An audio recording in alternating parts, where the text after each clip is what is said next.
Sean todas y todos bienvenidos. Vamos a comenzar este ciclo de conferencias titulado Más allá de la economía, el capital en América Latina, problemas teóricos y políticos de su recepción. Soy Jaime Ortega, integrante del grupo de trabajo Historia y Coyuntura, Perspectivas Marxistas del Consejo Latinoamericano de Ciencias Sociales, voy a ser el responsable de estas sesiones que durarán la última semana de septiembre y las de octubre.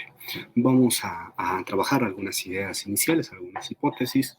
Se trata de una idea general de la recepción latinoamericana del texto de Karl Marx, El Capital, crítica de la economía política.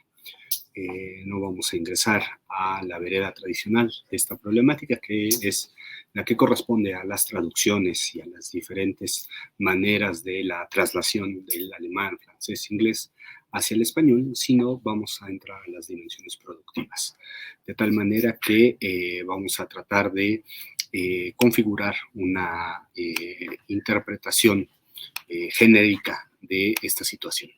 Para ello me voy a apoyar en la siguiente presentación que espero puedan estar observando. El ciclo se llama Más allá de la economía, justamente porque tratamos de ubicar como hipótesis de trabajo que lo que se entiende tradicionalmente por la disciplina económica fue quizá el espacio donde en menor medida se desarrolló la lectura del capital. Vamos a encontrar que, a diferencia del mundo anglosajón, más parecido al mundo centroeuropeo, el capital habilitó distintas lecturas, ya sea desde la economía, desde la política, desde la epistemología, desde la filosofía, desde la historia. No dije la economía al principio, no voy a tratarla en su totalidad, en su cabalidad, sino solo en aquello que refiere a la interpretación de una crítica de la economía política.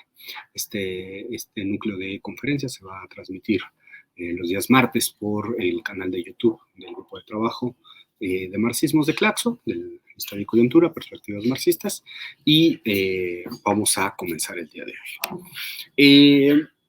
Una primera pregunta que es legítimo realizar es si en América Latina tenemos una recepción, una apropiación o una interpretación. Desde mi punto de vista hay que trabajar la acepción de marxismo latinoamericano, reformularla más allá de una suma de autores, que es como tradicionalmente se hacen en los trabajos de Michael Obi, de Raúl Fernet Betancourt o de Pablo Guadarrama.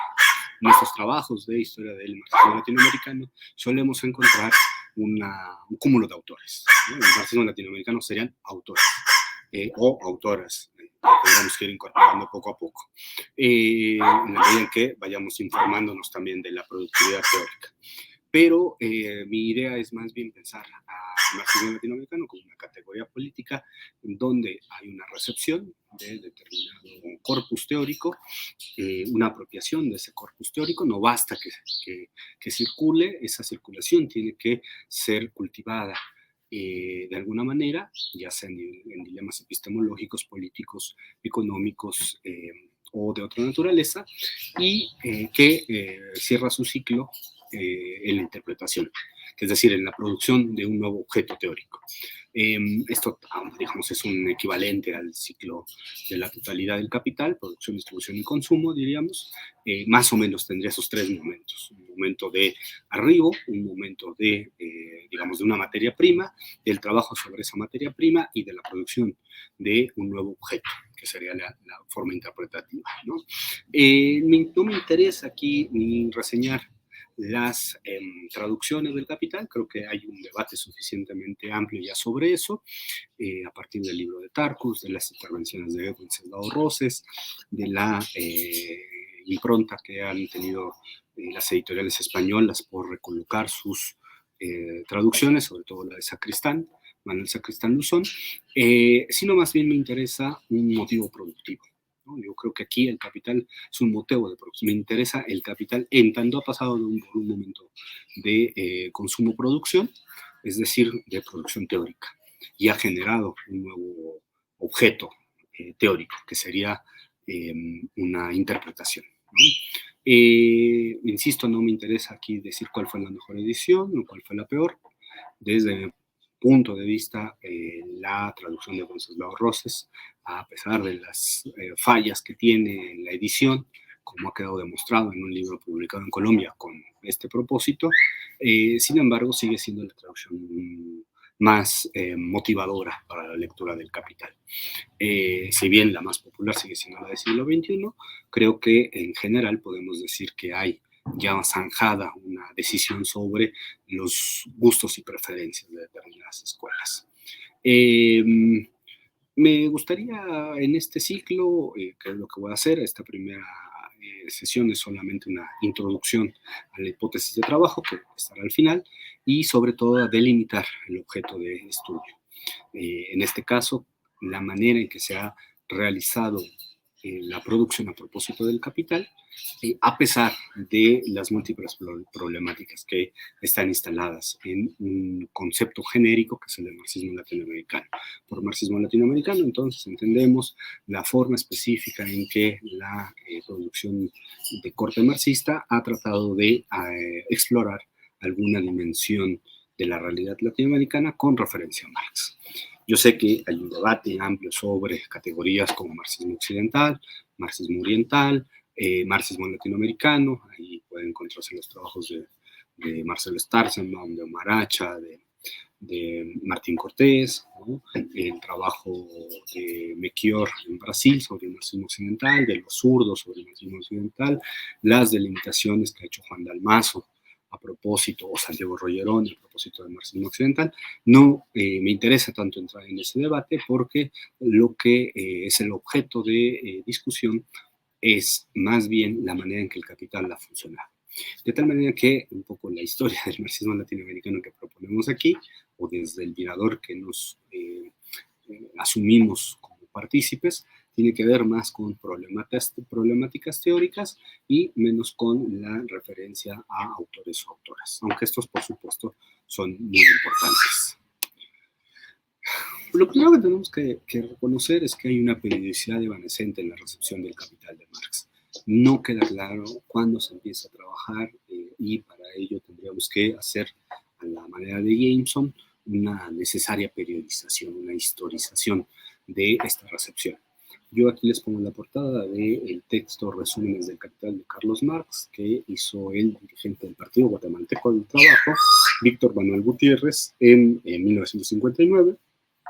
Como toda la dirigencia del PGT, Gutiérrez tuvo que salir exiliado después del golpe de Estado de 1954, que tuvo como actor principal a la United Fruit Company, el gobierno norteamericano, y al ejército oligárquico de ese país, desmembrando un gobierno progresista, reformista, democráticamente electo.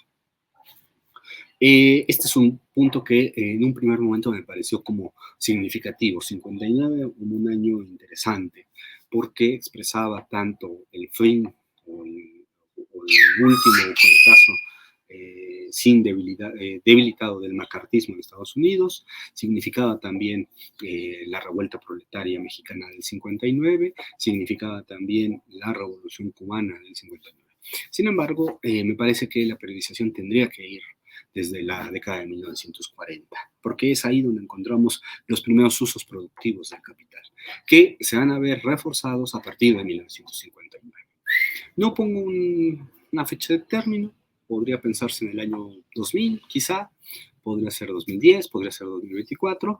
El gran problema, como lo mencionaré más adelante, es que el capital pasó de ser una referencia teórico-política, a una referencia epistemológica, a una academización.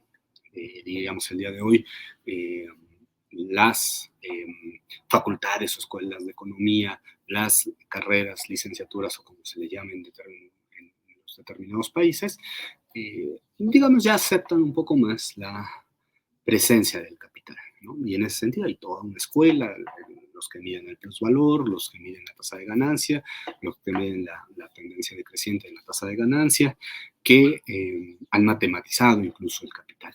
Esto era impensable en los años 40, era impensable en los años 50, era impensable en los años 60 y comenzó a crecer a partir de los años 70, 80, se expandió en los años 90 y es el cúmulo de la bibliografía más abultada de los últimos 25 años, ¿no? De tal manera que creo que hay una periodización compleja y no es tan sencillo decir hasta qué punto el capital es un motivo teórico y político y hasta qué momento es también un motivo académico, que puede ser académico y político, pero esencialmente tiene una función académica de acuerdo a las reglas, a los cánones, a los marcos de determinada producción intelectual universitaria, de la cual creo que podemos ser lo bastante críticos por su productivismo y otras dimensiones.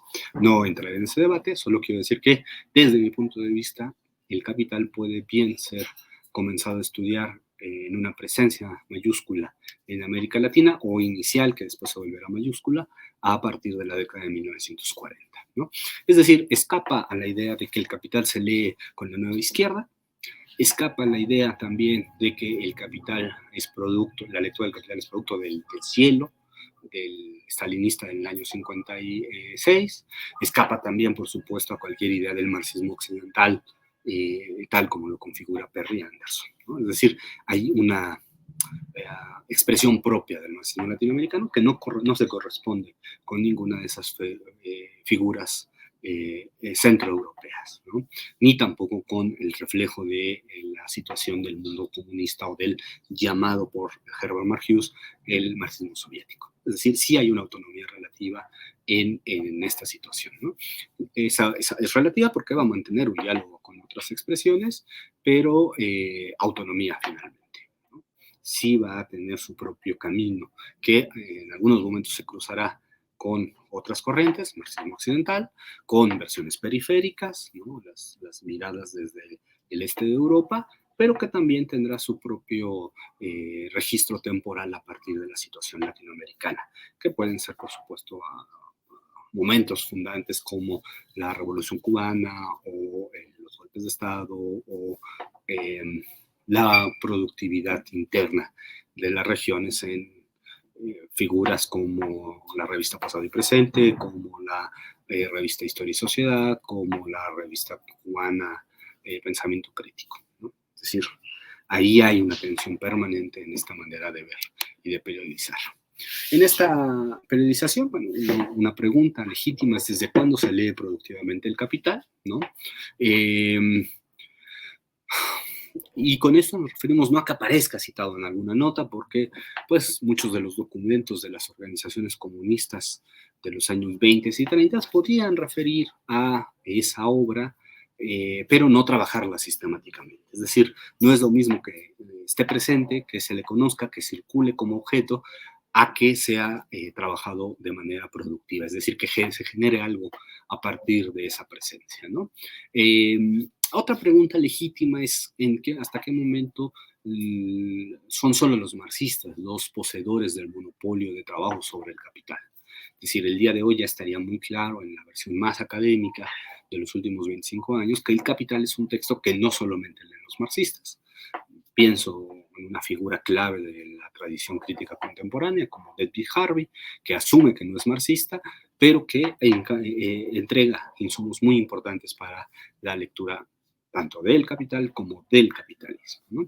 En ese sentido habría que preguntarse hasta qué punto son los marxistas los únicos herederos de esa tradición o si hay otras tradiciones en la región que pudieran apropiarse de ese documento.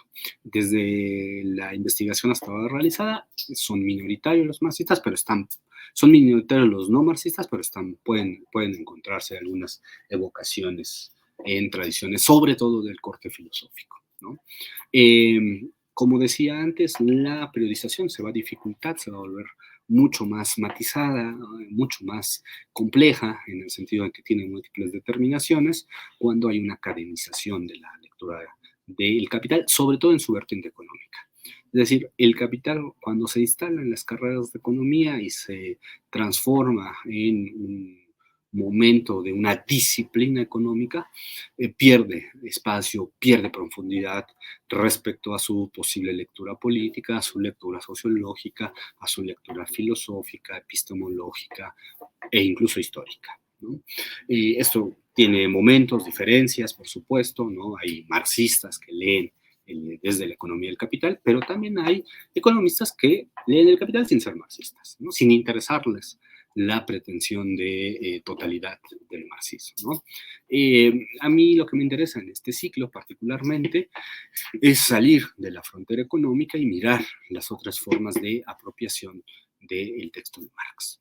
Esa es mi pretensión, de hecho es el corpus con el que voy a trabajar, va a aparecer muy poco en la economía, no me interesa tanto la disciplina económica, la tasa de ganancia, la tasa de plusvalor, no es esa mi intención, yo sé que es legítima e importante, pero definitivamente creo que una de las características latinoamericanas de la apropiación, de la recepción, apropiación e interpretación sobre el capital, es que no es exclusivamente económica, y es más, es minoritariamente económica. Entonces, bueno, desde ahí partimos. Creo que hay que preguntarse sobre la recepción de una obra como la de Marx. Es decir, en la tradición latinoamericana del marxismo, suponiendo que esta tiene un inicio muy claro con la obra de José Carlos Mariátegui, pues vemos efectivamente una poca presencia del capital en una figura como Mariátegui, la vemos poco en una figura como Julio Antonio Mella, la vemos poco en una figura como José Revueltas, la vemos poco, es decir, es una recepción ya dentro del corpus de lo que entendemos por marxismo latinoamericano de manera estándar, muy tardíamente. Muy tardíamente y muy minoritariamente, en realidad. Si uno revisa la antología famosa del marxismo en América Latina de Michael Lobby, no aparece necesariamente una referencia explícita. Es como si los latinoamericanos no trabajaran sobre esa obra, más que a manera de fragmento. ¿No?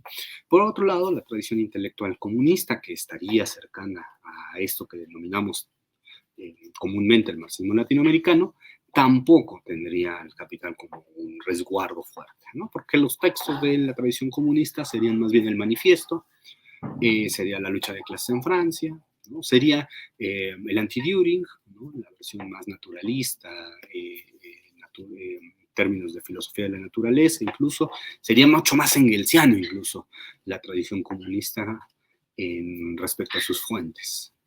Entonces, un poco ahí hay que trabajar con delineamiento, con precisión, los momentos de una trayectoria histórica que tienen que ver con el propio desarrollo político-económico del continente y los distintos registros que se van a englobar bajo el paraguas, ¿no? Que van a estar resguardados bajo el paraguas de marxismo latinoamericano. ¿No? Recordemos que América Latina tiene una situación específica en el despliegue del mercado mundial, ¿no? Es una situación de dependencia, de integración subordinada a el mercado mundial. Esa integración subordinada permite el bloqueo del desarrollo de fuerzas productivas autóctonas, hay una renta tecnológica permanente, hay una transferencia del plusvalor, ¿no? Que eso fue catalogado sobre todo en las teorías marxistas de la dependencia, una transferencia de plusvalor, muchas veces extraído sobre la base de formas absolutas, ni siquiera relativas, del fondo de trabajo, del fondo de reproducción de la fuerza de trabajo, lo cual nos deja, en pocas palabras, con sociedades tendencialmente oligárquicas, ¿no? Es decir, con una debilidad de los Estados-nación en tanto mediaciones, una apropiación muchas veces directa o no mediada lo suficiente por las burguesías nacionales, ¿no? Es una presencia constante del mercado, de las extensiones de los poderes que hoy llamaríamos imperialistas o imperiales, ¿no? Es decir, una integración subordinada al mercado mundial, ¿no? Creemos que una noción de marxismo latinoamericano tendría que revisar de manera puntual, específica, la concepción de nación, de mercado nacional y de formas de organización del trabajo sobre esas otras dos dinámicas, ¿no? Nación y mercados nacionales. Sin embargo, bueno, esta es una tarea que habría que realizar. Una parte de la lectura del Capital sí se va a abocar a este registro problemático. ¿Qué problemas representa el capital en su estudio? Bueno, aquí hay un problema fuerte, que es la presencia del marxismo-leninismo, ¿no? Habría que trabajar porque se trata de una tendencia muy presente. Habría que trabajar la definición de marxismo-leninismo. Desde mi punto de vista, el marxismo-leninismo es una construcción emanada desde la Unión Soviética, que es donde se elabora, donde se esculpe, digamos, la fisonomía de un monolito, digamos, pero es un monolito que no esculpe un solo personaje, que sería Stalin, ¿no? Que es de Stalin de quien solemos echar recursos para explicarlo. Si uno piensa en la élite de la Revolución Rusa, en personajes como Kamenev, como Georgy Zinoviev o el propio León Trotsky, hay un conjunto de supuestos que van a estar presentes en la formulación del marxismo-leninismo. Muy interesante que no están en Lenin, ¿no? Estos supuestos. ¿Qué supuestos serían estos? El primero es que el capitalismo del siglo XIX es uno que corresponde con la idea de la libre concurrencia, ¿no? Del mercado libre, digamos, ¿no? Esta es una tendencia muy clara y que está expresada en los fundamentos del leninismo de Stalin, pero que es compartida, como les digo, por Kamenev, Zinoviev y Trotsky, porque los cuatro hacen parte de la configuración del leninismo como la nueva versión del marxismo. No, ojo, no estoy metiendo a Lenin aquí, estoy enfocándome que una disputa por interna del poder del proceso revolucionario soviético se convierte en una versión política de interpretación del corpus marxista. Entonces, en el siglo XIX actuaría la libre concurrencia y el siglo XX sería sobre todo la época de los monopolios. Esto estaría, digamos, justificado a partir de la propia obra de Lenin, el imperialismo, fase superior del capitalismo, que un poco tendría provenientes de Hilferd y de Hobson, esta interpretación del devenir del mercado mundial, ¿no? Entonces, el capitalismo del siglo XIX es el de la libre concurrencia y el capital de Marx, es un documento que registra temporalmente o históricamente, como entre comillas lo histórico, a ese capitalismo inglés, particularmente del siglo XIX. Esto está muy claro en la definición del leninismo de Stalin, ¿no? Pero es compartido, insisto, es compartido por Trotsky, es compartido por Kamenev y por Zinoviev, porque todos están luchando por el poder y parte de la lucha por el poder es reapropiarse del legado de Lenin o la legitimidad que daría la figura de Lenin, ¿no? De alguna manera, la versión de imperialismo que se estableció en el mundo comunista y que va a heredarse y que se sigue repitiendo hoy entre muchas de las militancias políticas, actuaría de actualizador, sería un actualizador de la comprensión del capitalismo y desplazaría al propio capital, porque el capital quería reducido en una versión historicista a ser el reflejo del capitalismo inglés del siglo XIX, ¿no? Por eso el marxismo-leninismo no le interesa el capital, produce muy poco sobre el capital.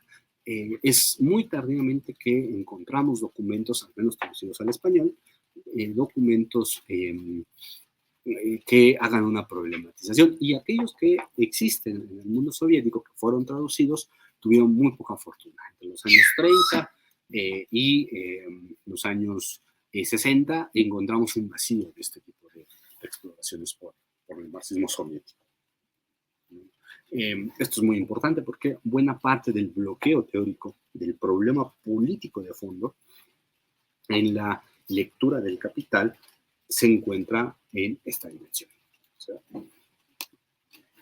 luego vamos a tener a partir de los años 50, 60, más claramente en los años 60, con el advenimiento de la nueva izquierda, con el advenimiento de renovadas figuras del marxismo, que van a empezar a cohabitar, a coexistir mucho en el mundo académico, pero también en el mundo político, la llamada heterodoxia, ¿no? Es decir, si uno revisa los trabajos de Lobby, de Fournet Betancourt, de Pablo Guadarrama, una buena parte del marxismo latinoamericano es traducido en clave de heterodoxia, ¿no? Es una figura dicotómica, ¿no? Unos supuestos ortodoxos y unos supuestos heterodoxos.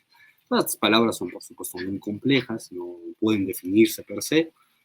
Las heterodoxias resultan luego ortodoxias, y las ortodoxias frente a determinados procesos aparecen como heterodoxias. No es la mejor categorización, aunque, digamos, en general dentro del lenguaje común que sostenemos los lectores de Marx, entendemos a qué se refiere.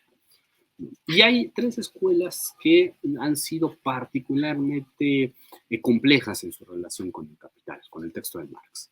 La primera, que es, digamos, la que arranca la heterodoxia en este sentido de intento de originalidad a través de la obra de Marx, pues es la llamada filosofía de la praxis.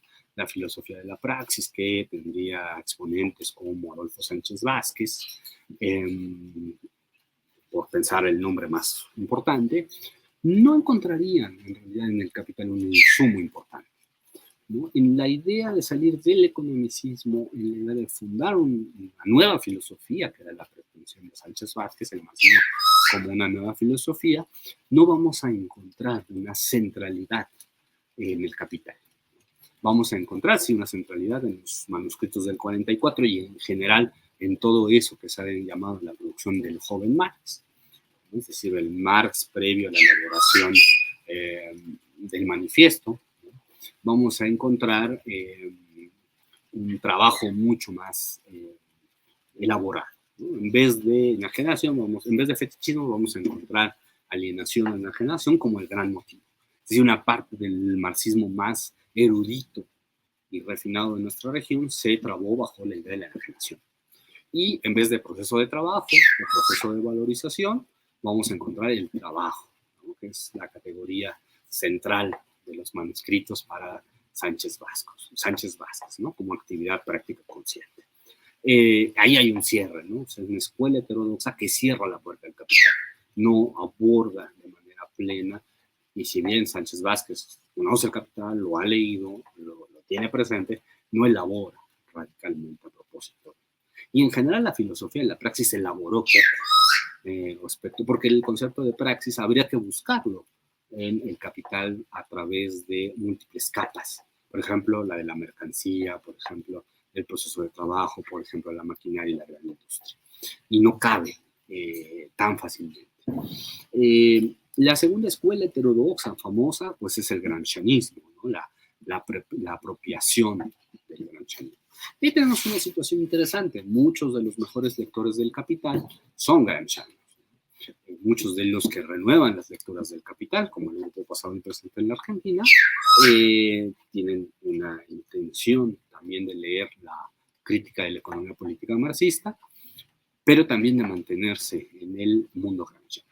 Y ahí lo que vemos es un hiato, una separación, una ruptura, un abismo en un punto, que es que el gramscianismo desconoce buena parte de la economía crítica y la economía política. Esto por dos razones. Una, la de fondo, digamos, la de nacimiento, que es que Gramsci entró poco al Capital, ¿no?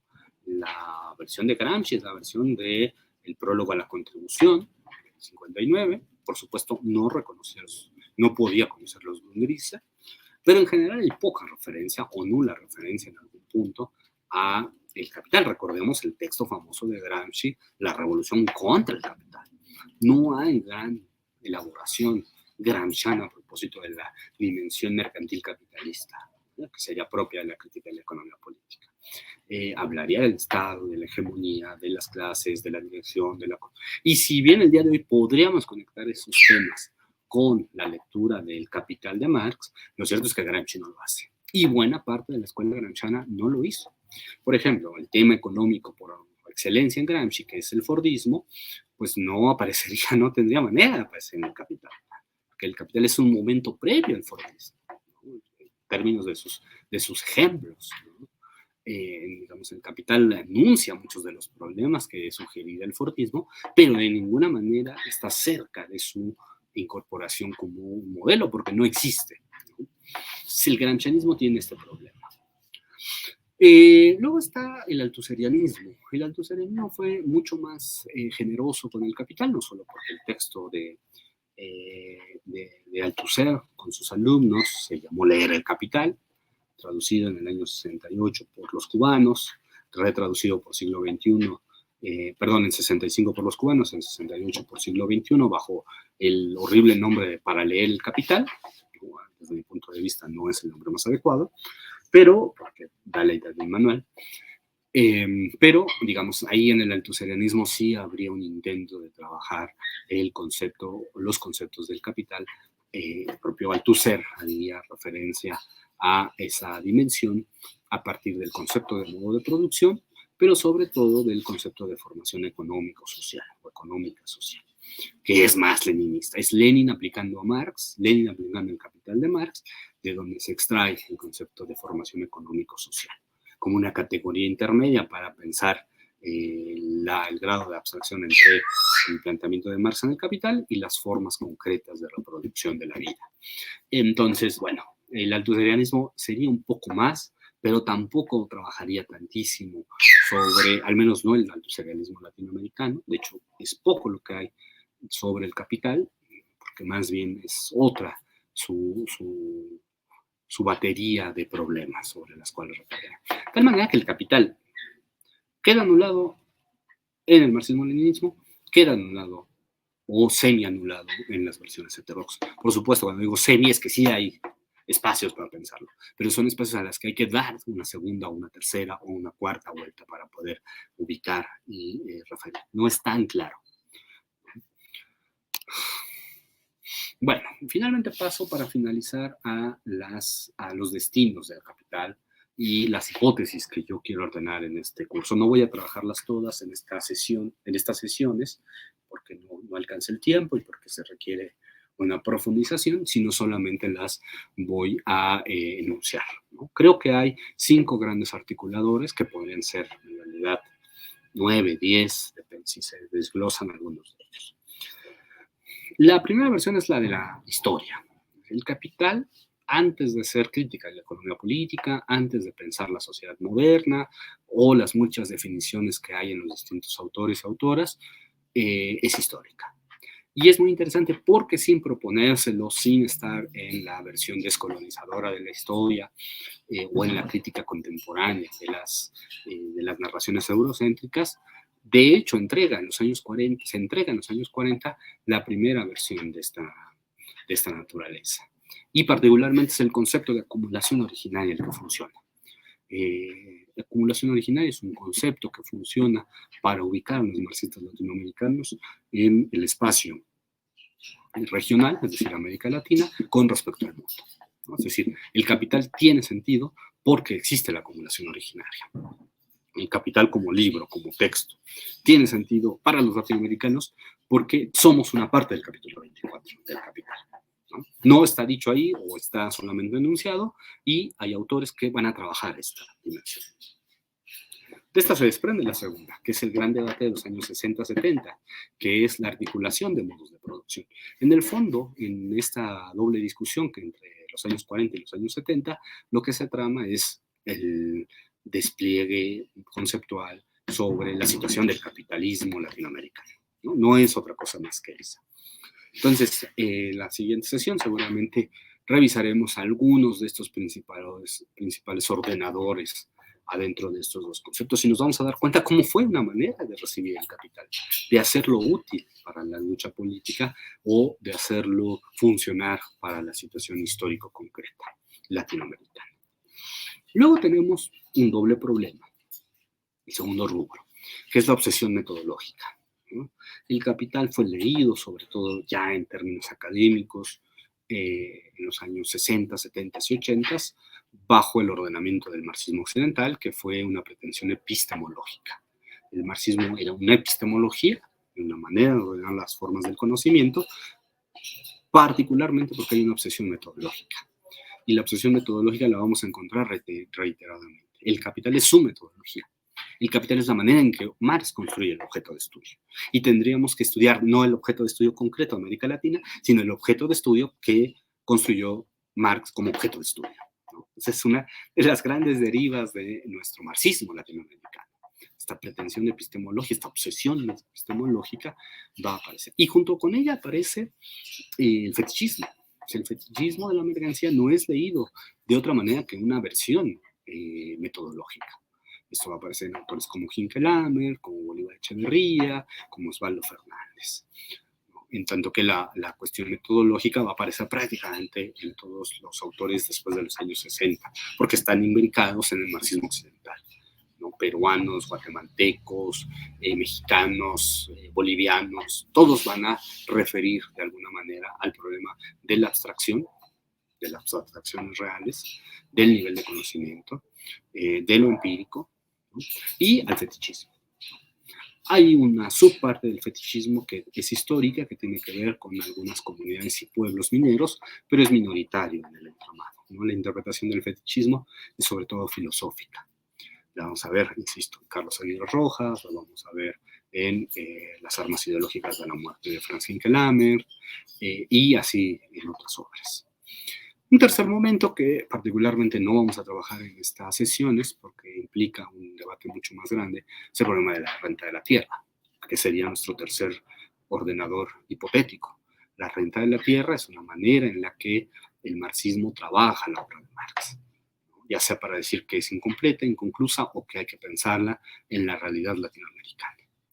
Esto es de particular importancia en países como México, como Colombia, en donde la tierra se vuelve un motivo de disputa muy importante. Y es sobre todo a partir de los años 70 donde los marxistas inundan la producción sobre la temática agraria y rural. Hasta antes había sido terreno de otras corrientes mucho menos o políticamente de izquierda, pero no necesariamente marxistas, ¿no? Los trabajos de Jack Chonchol, por ejemplo, en Chile, que hablan de la reforma agraria, no tienen que ver con la renta, como en el lugar específico de la renta de la tierra, ¿no? Entonces, bueno, ese es un tema, o por supuesto Mariátegui tampoco, por supuesto Revueltas tampoco, por supuesto Sánchez Vázquez tampoco, ¿no? Ese es un debate muy ya de un proceso mucho más asentado de normalización del capital en los estudios agrarios. Luego tenemos una cuarta visión, también filosófica, a la que he llamado la contradicción fundamental. Tenemos una serie de trabajos de gran calado, de mucha sistematicidad, de mucha seriedad, que dicen la contradicción capital-trabajo es propia del marxismo soviético. Nosotros tenemos o nosotras tenemos que elaborar una relectura del capital para traslucir la contradicción del mundo moderno. Y vamos a encontrar nociones como la contradicción trabajo vivo, trabajo muerto, muy claro en Enrique Dussel, totalidad, exterioridad, valor, valor de uso, en una parte en el marxismo inicial de Bolívar Echeverría, que luego se va a trasladar a proceso de trabajo y proceso de valorización. Luego va a estar trabajo abstracto y trabajo concreto, en la versión, por ejemplo, de Holloway, o valor de uso, valor también en Hinckelhammer, ¿no? Es decir, vamos a tener una serie de trabajos interpretativos de gran calado que querrán ubicar la contradicción sobre la cual se pueden leer todas las otras contradicciones de la vida moderna, ¿no? Esta es una tendencia de un marxismo muy, muy refinado, que dialoga con la escuela de Frankfurt, que dialoga con el marxismo alemán, sobre todo, ¿no? Es un escape del marxismo francés y es incorporado sobre todo en la metodología y es un intento de elaborar sobre bases, hasta me atrevería a decir, ya no epistemológicas, sino ontológicas. El ser del capital tendría su no ser, ¿no? En el trabajo vivo, en el valor de uso, en el proceso de trabajo, en el trabajo concreto, ¿no? Y su ser en el trabajo muerto, en el valor, en el trabajo concreto, ¿no? Esto está, esta sí la vamos a trabajar un poco más, está presente en muchas de las veredas que tuvo el capital en nuestro régimen. Y luego vamos a tener finalmente una deriva que pues en realidad se trata de un conjunto de problemas que no están articulados en una sola obra, ni en un solo autor, ni en una sola producción, donde sí vamos a tener una variedad de maneras de comprender la forma del valor, ¿no? Se reconoce que el capital entrega la universalidad de la civilización moderna en la forma valor, en la mercancía como objeto, en la igualación de los trabajos, en la distribución de los trabajos. Y ahí vamos a encontrar con personajes como Oscar Correas, todo un inicio de una reflexión del capital, crítica de la economía política desde el derecho. Vamos a tener otros trabajos que hablan de migración y otros que hablarían de una economía, como una especie de literatura menor de la economía, no de la economía como disciplina macroeconómica, matematizada, sino de economía en un sentido mucho más político, de economía política como tal, ¿no? O de crítica de la economía política. Entonces, de estos 5 vamos a trabajar 4 en las restantes sesiones. Voy a dejar de compartir. Vamos a trabajar estas 4. Voy a dejar pendiente la renta de la tierra porque creo que es un tema que excede mis posibilidades en este momento, pero que configuran un horizonte problemático que sería muy importante de recuperar, ¿no? Entonces, bueno, un poco ese es el objeto. Por supuesto, toda esta discusión, todo esto tendría que replantearse. Por supuesto, siempre podrían a mi corpus de autores releídos o recogidos por América Latina, tendríamos que añadir a otros. Siempre hay producciones muy periféricas que no siempre se logran por la dificultad de la recolección de fuentes, no se logran traer, pero hay otras, creo que las más significativas las tengo presentes, algunas están muy entreveradas, no aparece en el título de libros o de artículos El Capital, pero son lecturas de El Capital. Pienso mucho en 4 conceptos de la democracia de René Zavaleta, que es una lectura del Capital, evidentemente, si uno la lee, ¿no? O el discurso crítico de Marx, ¿no? u otras, ¿no? Versiones. Bueno, esta es esta primera sesión, espero que haya sido de su agrado y vamos a estar trabajando algunas de estas hipótesis para ver si podemos ordenar corpus mayores de producción a partir de estas líneas generales. Les agradezco mucho, pueden dejar comentarios y por supuesto aquí estaré y agradezco por supuesto al grupo de trabajo Historia y Coyuntura, Perspectivas Marxistas, por la oportunidad también de tener este espacio y al Consejo Latinoamericano de Ciencias Sociales. Muchas gracias.